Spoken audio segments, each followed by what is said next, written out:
Ngayong araw nga mga pangga ay magpipintura tayo sa ating modern bamboo house.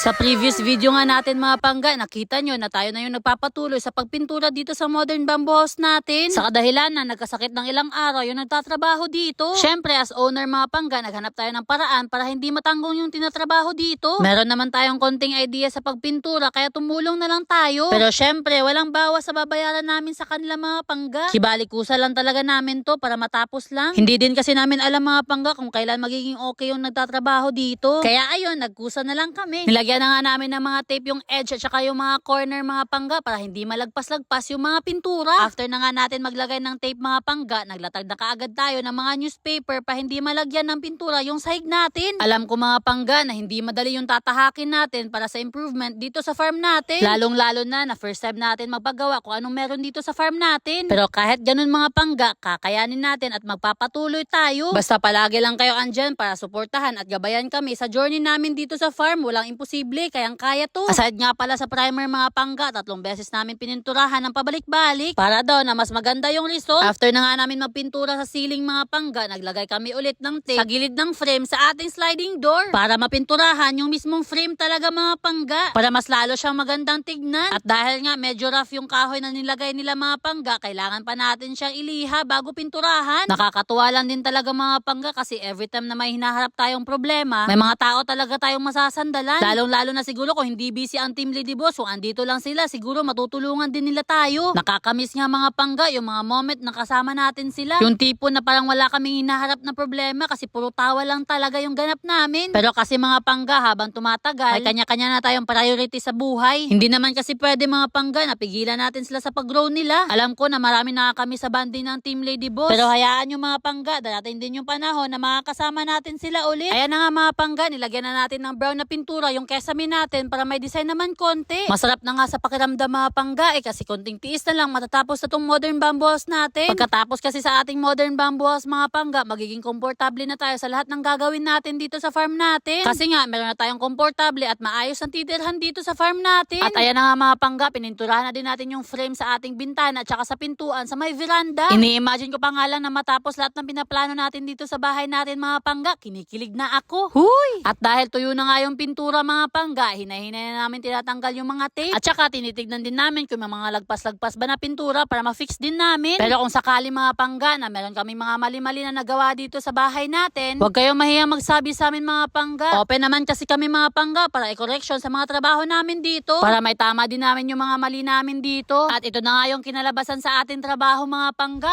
Parang tinext talaga sa pagpintura. Konting kulang na lang talaga, parang professional pintor na talaga tayo. Char lang!